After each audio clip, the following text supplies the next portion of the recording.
Okay, welcome everybody. We're going to start the next hour of artist talks for this afternoon. For those of you in the audience, if you could please say a prayer to the God of your choice, or otherwise for rain to stop so we can actually hear ourselves think and speak, that would be wonderful. So this hour, I'm going to reintroduce myself. My name is Mark Fustel. I'm an independent writer, editor, and curator, and I'm going to be hosting the next hour of talks. And I'm delighted to be speaking with Carla Williams, Gillian Edelstein, and Oliver Cheneran this hour. And I'm going to start by speaking to Carla Williams about her book Tender. So join me in welcoming her.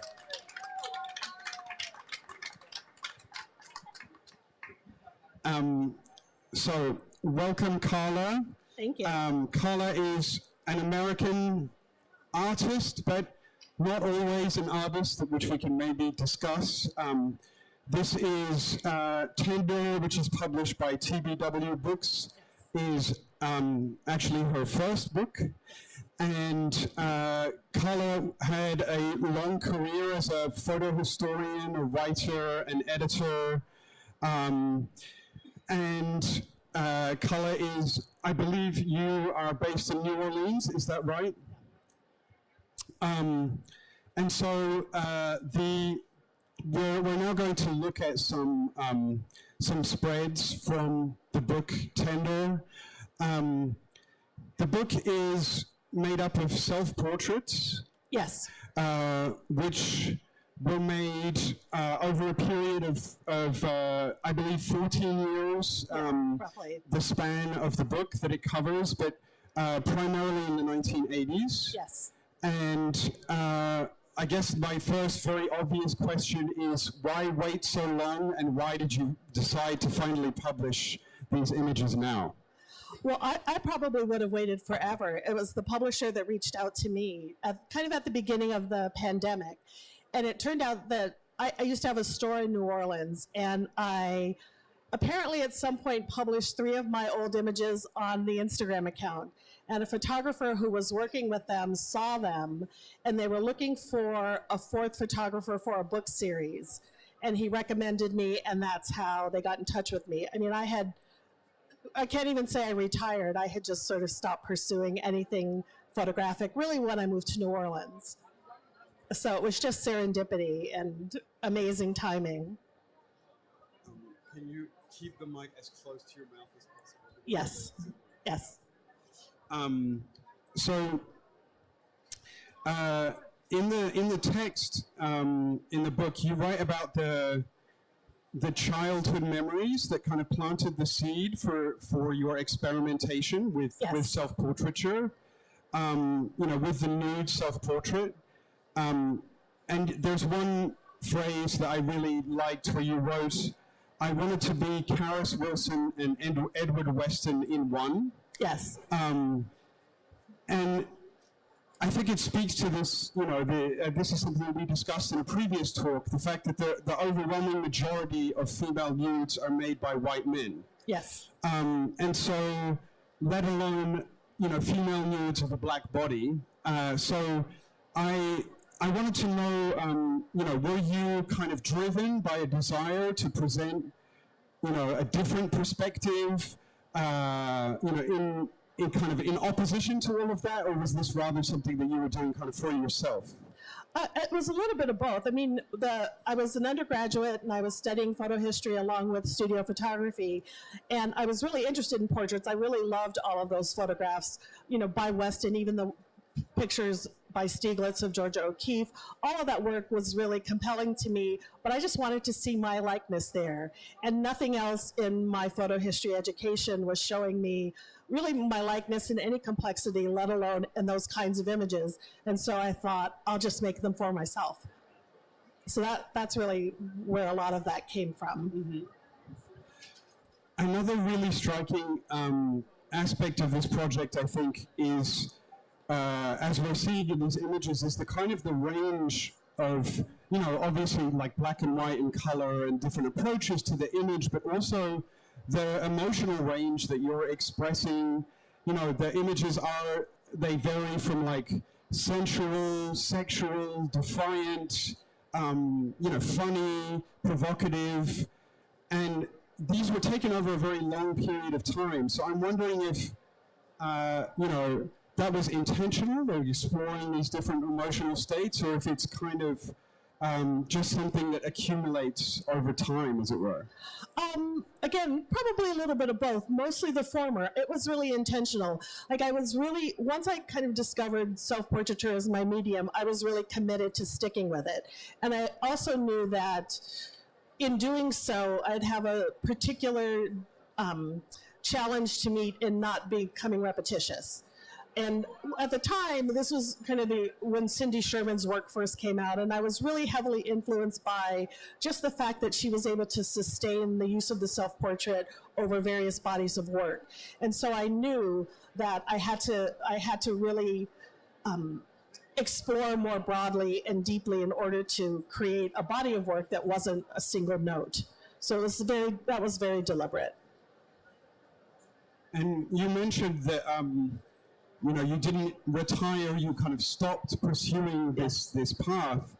And I was curious to know, did these images kind of lay dormant in a drawer for, you know, several decades? Did you revisit them? And when you made this book, how did you feel in looking at all of these images that you had made at that time again? They absolutely lay dormant. They were in, luckily, acid-free boxes with interleaving paper. I at least had learned that much. And I just kept them. I moved a lot over the course of 30 years, and they just kept coming with me. And when I made the images, I wasn't overly concerned with showing them. I was really pleased with them, and so over the years, I was very aware that I had made something I was proud of. Whether they ever got discovered or seen or not was really immaterial to me. I was proud of them. I figured if they ever found an audience, they would stand up. And I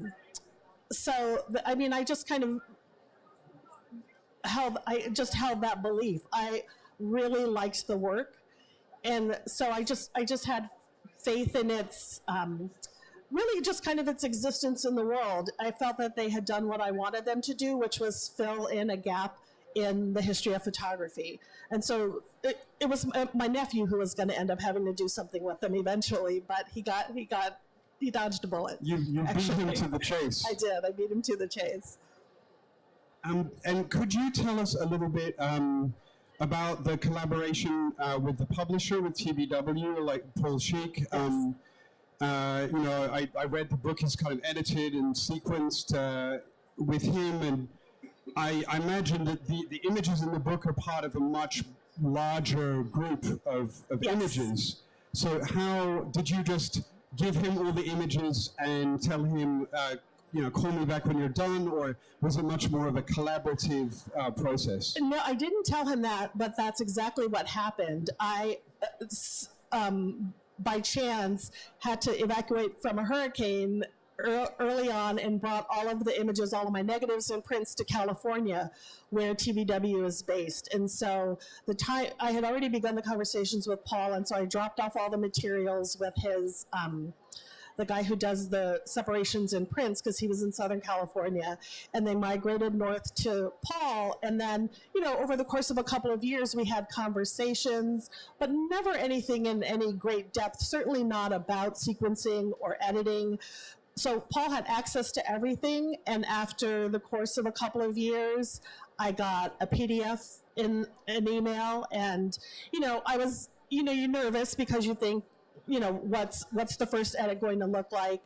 So I prepared myself, like I waited till the end of the day. I didn't light candles, but I metaphorically lit candles, opened the file, and it was perfect. I didn't make a single edit. The sequencing, the choice of images, it was really a marvel to me. It was the easiest process. Nothing got changed.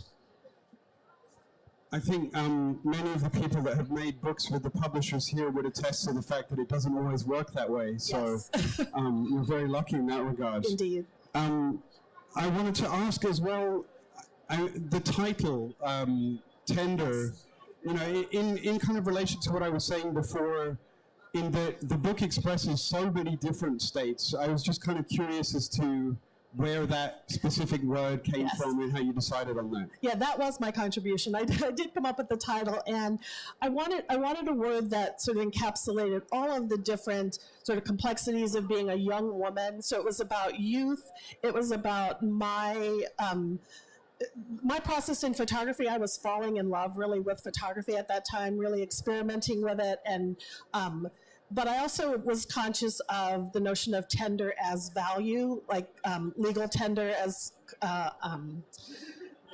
Currency. Currency. Thank you.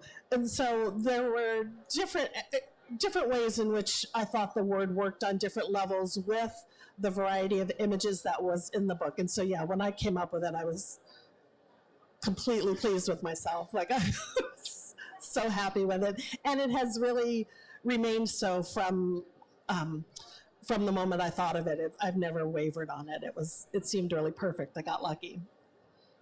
And so as I was researching this conversation, I came across a book that you co-authored in 2002, The Black Female Body, Photographic History. Yes. And I'm really curious to know sort of how, you know, your career as a photo historian, you know, informed this book. I know these images were made beforehand, but Yes. or maybe how it makes you look at this project now. Yeah, that book came about because when I first started out of grad school, my first job was in a large museum archive, and then but it was an internship, and so I got to spend a lot of time with that collection. And then I went to the New York Public Library and was the curator of prints and photographs at the Schomburg Center, which is one of the special branches of the New York Public Library. And the person who I followed at the Schomburg Center, Deborah Willis, is really the person who's responsible for creating the Black photo history discipline. I mean, she's done, and anyone who knows anything about the history of Black photographers knows Deborah Willis's name and work. In fact, she's speaking tomorrow night, I think, or tomorrow night here at Paris Photo.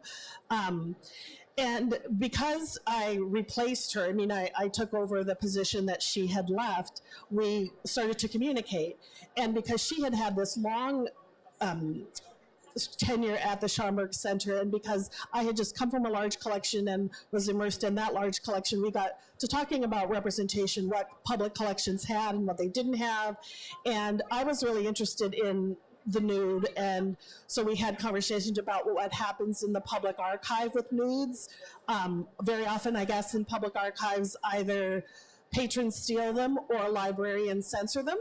And so I knew then that there was this missing history that existed, but depending was being kind of systematically erased from even the archival collections that were kept. And so we started talking about the images we were familiar with that had never been published, that we had seen, that we had been sort of mentally gathering, and probably at that time photocopy, gathering by photocopy, and then decided to write that book together in order to bring those images together to really look at what the history was that existed. Just to give, again, another part of the story of photography. And so, I didn't, of course, I knew my images fit within that context, but I didn't, my work is not reproduced in the book.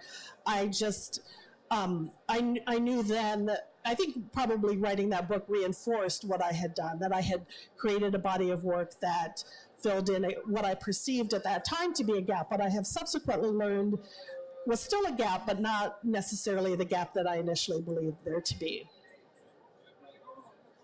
I would love to ask you to expand on that, but we are running out of time, so I'm going to actually turn it over to the audience and ask if anybody has a question for Carla.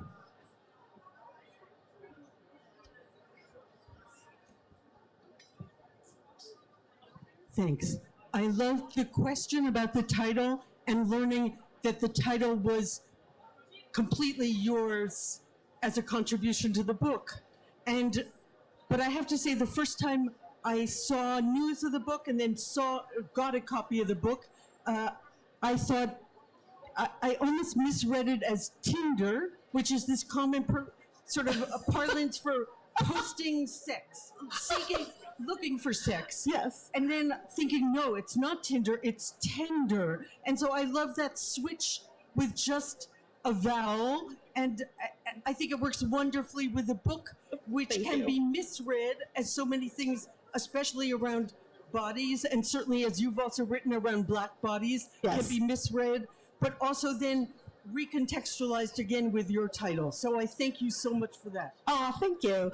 I have to say, it was this lady behind you, Myra Green, that really transformed, I think, the way in which I talked about, yes, it was you, talked about representation. After the publication of The Black Female Body, I was on a panel with her, I think, at Columbia, you were in the audience, and you asked, and so, Deb and I were on the panel, and we were talking about the book and our inspiration and, what we were thinking about and looking at, and you brought up the notion of pleasure.